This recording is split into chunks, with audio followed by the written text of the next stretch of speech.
to the Defense Port podcast once again. I'm Stewart Webb with Dr. Chris Murray. See, I did it this time. It's all good. Today we're going to be talking about the recent Bulgarian elections, which elected Bulgarian President Rumen Radev. And it's, the 8th snap election in the past few years? This represents the end of a 5-year electoral crisis, which began in April of 2021 and has had no less than 8 parliamentary elections in that time. April of 2021, July of 2021, November of 2021, October 2022, April 2023, June 2024, October 2024, and then April of 2026. Definitely had my notes beside me for that one. And we complain about going to the polls, every 2 years in Canada? Yeah, so I guess I'll start with a brief background on this one, because Stuart and I are going to dig into it, and it's a little bit complicated. So just a really brief summary. For most of the 2010s, Bulgaria was dominated by a center-right party, what I call the GERB party, the Citizens for European Development of Bulgaria, which in Bulgarian is GERB.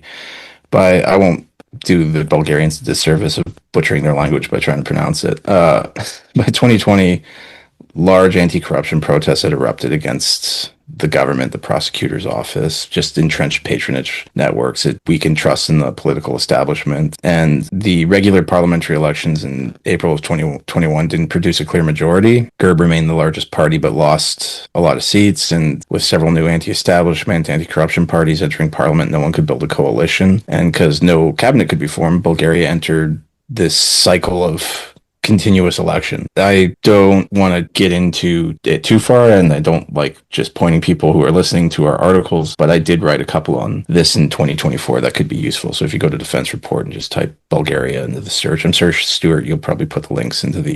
Yeah, I'll make sure they're in the show notes. That'll give you some feedback, but that's the long and short of it. That pretty much covers it, right, Stuart? Basically. Yeah, basically. And of course, the reason why we're talking about it today is because there's been some talk about Radev being, a Russian stooge or wanting to move Bulgaria closer to Russia. And that's what you and I really want to discuss and unpack today. Yeah, because I think it fits into a larger theme that we've been discussing about. One of the things I keep banging on about is the anti-establishment protest votes, right? And we were just talking about that with Hungary. We've talked about it in the past with the West in general. I think we talked about it with Canada. I think I said, that's the way we need to look at the Hungarian election. So, yeah, I don't think it's as clear cut as that. So Radev, he's born in 1963. I don't know how old that makes him, but he's a boomer / Xer, I guess. He's a former Bulgarian Air Force officer. He was president of Bulgaria from 2017 until 2026, and he stepped down in January so that he could campaign on an anti-graft ticket with his party, Progressive Bulgaria, which I believe is a new party. Yeah, it was founded this year, and it's several left-wing political groups under one umbrella aiming towards economic populism. Some commentators saying there's a vague sense of a communist past that they want to get back to, but we'll discuss that later. That's also, pretty par for Eastern European nationalists. There is an element of that to it. I've heard him described as a center-left populist and a moderate nationalist, which is probably fairly fair, I would think, fairly accurate. I don't know, how do you feel about that? That sounds about right, yeah? Yeah, right. I mean, the one thing I want to go back to him being an Air Force commander. 2017, Bulgaria was trying to figure out how to get rid of their old MiG-29s, right? In 2019, it came to the idea that they'll buy 8 F-16s from, the U.S.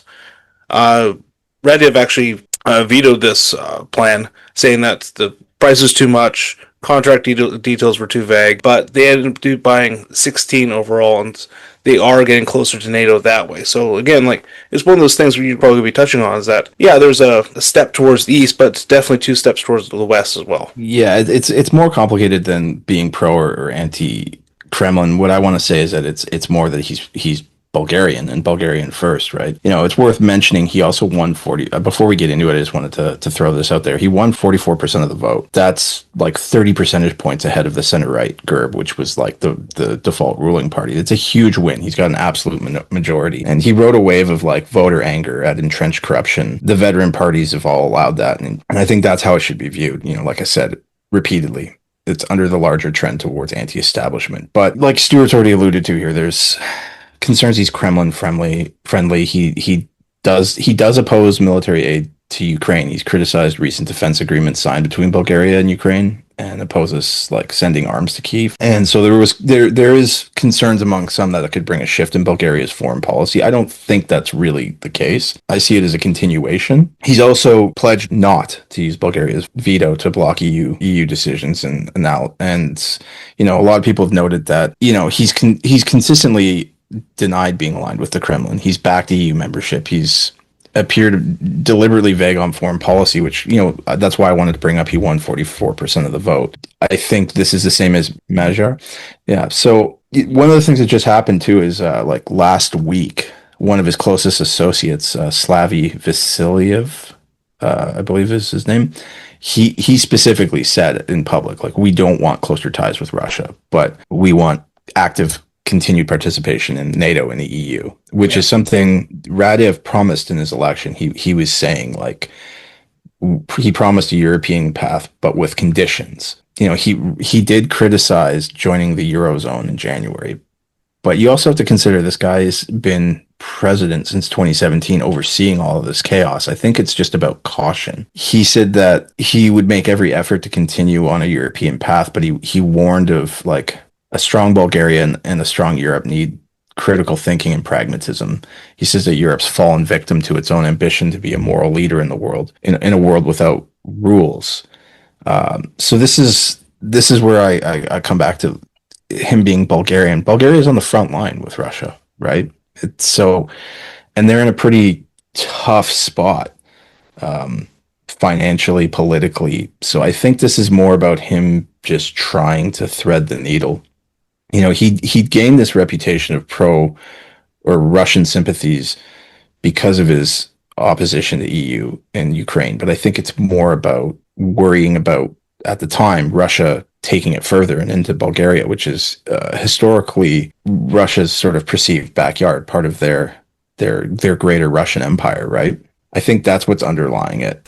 I think it all should be said that Radev did condemn Russia's invasion of Ukraine in 2022. Yeah, right? Yeah, he did. So, I mean, there is that. You know, he doesn't want to get closer to, Ukraine and, help them out. Probably exactly as you said, like, they're on the front door. The other thing is that he has called for the resumption of Russian imports of oil to, Bulgaria and such. That was literally going to be my next point. Yeah, like, he did take a similar line. There's a reason why he's being drawn, like, parallels are being drawn with Orban, because, as you said, he's repeatedly spoke of improving ties with Moscow and the free flow of Russian oil and gas into Europe, and for practical relations with Russia. Yeah, and just because of the geographic, like, landscape, I mean, they are closer to Russian oil than they are from the Middle East or whatever, right? Them being dependent on Russian imports is also because they're in that Russian back door, right? And the EU hasn't really figured out a way, and also the US hasn't figured out a way of providing an alternative.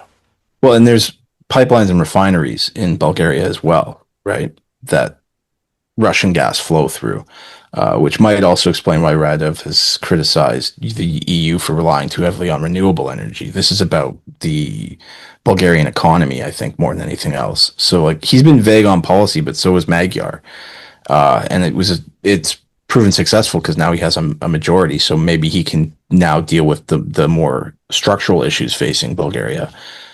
So there isn't that much clarity on how much foreign policy will change. I don't think it will actually change that much. I think maintaining some sort of strategic ambiguity towards Russia and the EU, while focusing on corruption, allows him to take votes from both sides of the aisle. And I think that's probably, for looking at it from the Bulgarian perspective, probably for the best. The concern for those watching is that there's not really a lot known about his intentions. Yes, but even in the area of, like, establishment corruption and the area of financial and fiscal policy. So, like, what will a future coalition look like? Will it be the rule of law, clearing house? Will it be anti-corruption reformists? Or will it be defending vested interests? And he'll probably have to, given what I've seen so far, he'll probably walk a line between both, right? Probably not the worst thing.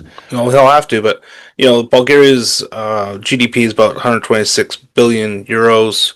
And the EU actually funds just under 3% of the country's GDP, right? So he's definitely going to have to clean up corruption and such to keep, Brussels happy. Yeah.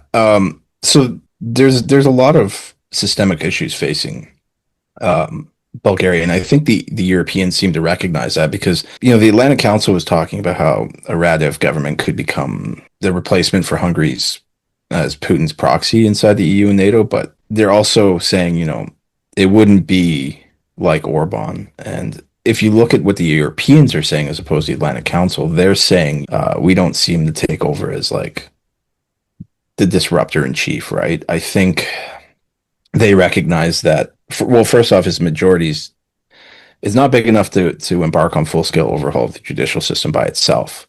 So he's going to need to create a coalition, and I think what it is they recognize he's walking a fine line because he's created this big tent party, right? And he's got to moderate his language on Russia, careful about the Europeans, even though he wants to I think he definitely wants to continue to move towards them because that's where the money is. The problem is he's got to deal with stuff at home, right? It hasn't been really governed in a normal sense in 5 years. It's been plagued by protests over corruption. The Bulgarians have lost faith in their government and the electoral process. The numbers are brutal. At least they were in 2024. I haven't checked the most updated ones, but trust in government was down to like literally single digits, like 7% or something. It is one of the poorest and most corrupt nations in the EU. The judiciary is often seen as acting in the interests of the corrupt. So there's a major roadblock to combating the corruption. Like I said, there's a history of voter apathy, distrust in elections. Gallup has done monitoring for distrust in elections across Europe for like 2 decades, and Bulgaria has constantly been at the bottom of the list. This past election, the electoral vote count was actually rather high, right? So yeah, so this sort of represents. Yeah, that's sort of what I was driving towards. Is like there seems to be this seems to be a major turning point for Bulgaria, and it's in part because of the way Radev has sort of threaded the needle and walked a middle ground and avoided certain hard stances, so that he can chisel away at this incrementally, starting with, he's going to have to deal with creating a coalition so he can deal with the judiciary, I think is probably his first move. And he also wants to focus on the economy because they don't just have a political issue, right? They also have like a demographic issue. People are leaving. It's a situation that's unfortunately not unique in the Balkans.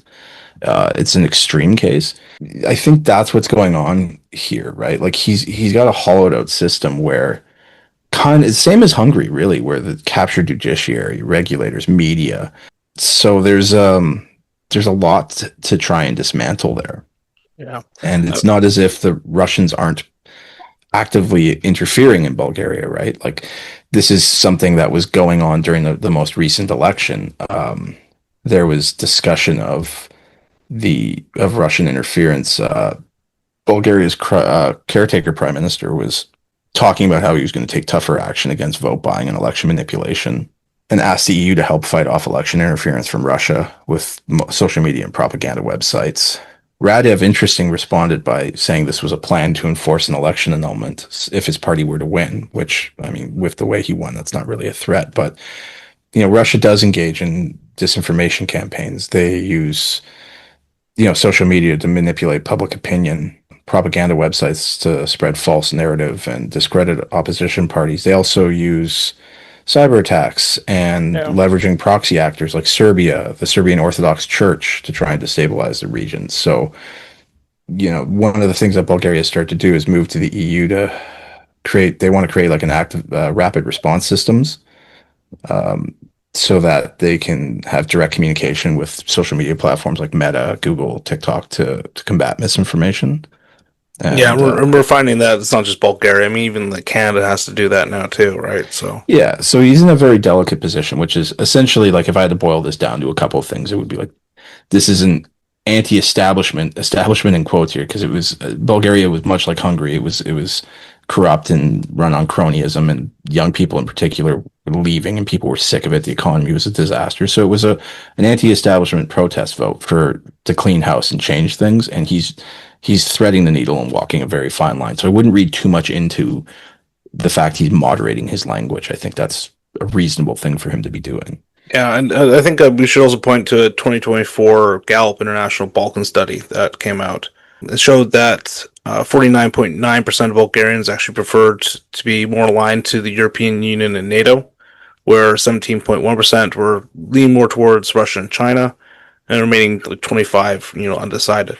And that's a lot of it is actually due to the age gap too, right? Because that Mm-hmm. study also said that 70% of younger Bulgarians want to be more aligned with EU and NATO, right? While older generations back to Russia. Yeah, there's that historical legacy and the nostalgia of the old times, right? But I think you've already seen it in the things that Radev has said. He knows who butters his bread. He knows where the money is, and the money's not.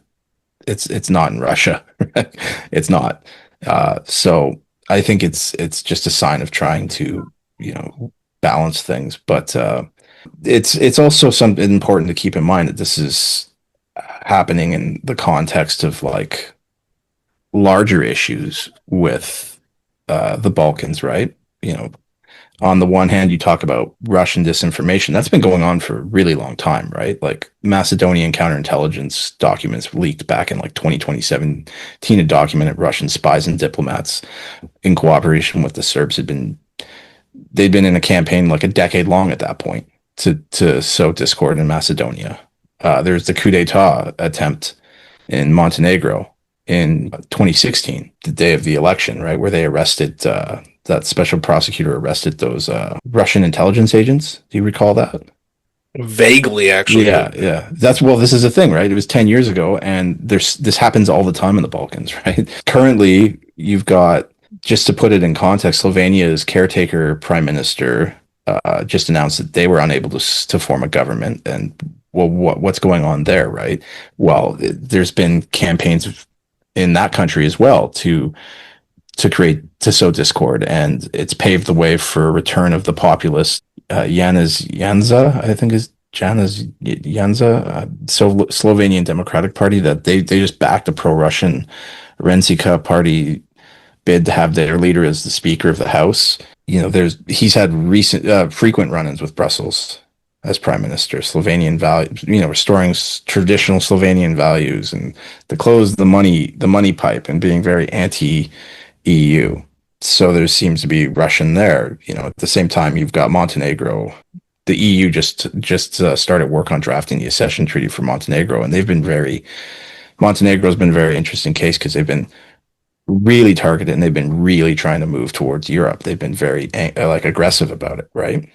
So this is North Macedonia's president on Friday just warned of global instability, increasing instability and democratic decline and rising security threats, and calling for stronger international cooperation and European Union enlargement, which very clearly she's talking about, the Balkans, specifically her yard, right? Like, hey, we need more attention here, which is something I've been saying for as long as you've known me, right? The Balkans is the front line and they need to be closer attention paid to it. So I think Romania and Ukraine, I was just telling about this off microphone. Is that what is that the word we're gonna use, off yeah, microphone? why not? So I was telling Stewart that Romania and Ukraine just signed a bilateral strategic partnership, which is really interesting because they've generally had not great relations in the past, but this represents sort of Bucharest and Kyiv creating like a stronger Black Sea security framework to counter Russian revisionism. The current security environment of the Black Sea is pretty dodgy, so you're seeing like major steps there. Like this it was last month. This new agreement includes like not just political and economic, but Romania is going to support Ukraine's NATO aspirations. They've got 15 Ukrainian defense companies that have already met with the Romanian defense minister to explore making drones in Romania for both countries, Yeah. which is big for Ukraine, but because Russia won't be able to strike it. Again, to circle back around, I don't want to belabor the point, but I think what it is Bulgaria is in a very delicate position. I think that Radev, as far as Russia's concerned, is more interested in the economic benefit of Russia and European relations improving. And as part of that, I'm sure he wants to see the war that's next door go away. Like, I'm sure he wants to see that end. So I'm sure he's more pro-Ukrainian than he is feels comfortable admitting, especially since he's got to consider both international and domestic, right? Because of all of this Russian. Go back to the replacement of the MiG-29. Bulgaria said that they weren't going to give it to Ukraine, and they weren't saying they weren't going to give it to Ukraine outright. It was just because it was unacceptable to their own air defense capabilities. Like, replace the MiG-29 with the F-16, and we'll be okay with shifting off to to Ukraine. And that was also under Radev's administration before. Yeah, I mean, his role as president was more ceremonial, but he has a, and I think this is reflected in the most recent election results. He was a very well respected politician who was sort of above the fray, and between that and the fact that he had served as an Air Force officer, I think put him in a pretty unique position, which is why voters responded the way they did when he resigned so that he could run as prime minister. So Bulgaria, Hungary, Romania, Moldova, the whole Balkans area. We haven't touched on Serbia yet, but that's going to be another podcast. Yeah, you don't want to spend the next 3 hours listening to me rant, because I think Serbia is a really complicated case. It should be on its own, because I'm actually a lot more sympathetic of the Serbian position than most people in the West are. I think we deeply misunderstand it, but anyways. But exactly, so there is a shift of voters going out and trying to get rid of the anti-establishment, anti-corruption, and trying to kind of clean up that area, and the leadership of those countries have to really walk the line between EU, NATO, and Russia, because in it's interesting because in the Baltics, Lithuania, Estonia, Latvia, they're very anti-Russian, very pro-European Union. Yeah, I don't know. I couldn't speak to whether or not they're target. Yakov Falkov, a buddy of mine in Israel, he's a professor down there. He's an expert on the Baltics. He would be the guy to talk to. But I don't know how much they've been targeted, but they definitely seem to be more homogenous in their opinion, right? Yeah. They don't seem to be struggling the same way the Bulgarians, pardon me, the Balkan countries seem to be, right? And I don't know if that's a reflection of a higher level of intensity with regards to Russian disinformation. I would suspect that would be part of it. But I think there would be other elements too, which is, one of the things I want to, again, hammer on before we wrap this up is, like, the Balkans in general have faced a lot of neglect from Europe. They are obviously part of Europe, but I mean, from Brussels is probably the better way of putting it. There's a lot of economic problems, and there's demographic issues as well. Young people are just leaving en masse because there's no opportunities there, because of the economy is a disaster. And that leaves a lot of room for a region that has historical ties to Russia. That leaves it makes it a fertile breeding ground for the kind of disinformation campaigns that Russia pursues, because they don't really care whether or not the Kremlin doesn't care if it actually converts the country to pro-Russia. Just as long as it weakens it and destabilizes it, that's good enough for them, right? Totally. As long as the Kremlin doesn't lose, they win. Yeah, right. And we've seen that with Iran. Those that the Iranians don't lose, they win, right? And that's kind of where we're getting at, is that we can't really defeat our enemies. They just need to survive. Yeah, so I think there's also a generational gap, which we've spoken about in other podcasts, where the young people are certainly, because they're plugged into social media and they travel and they see what the rest of Europe is like. They know where the money is. They know who butters their bread or could be buttering their bread, right? So there's this gap that's demographic as well, and as well as economic. And you're seeing a lot of these politicians, they're having to walk a very fine line. That's what we saw in Hungary. That's what we've seen in Bulgaria.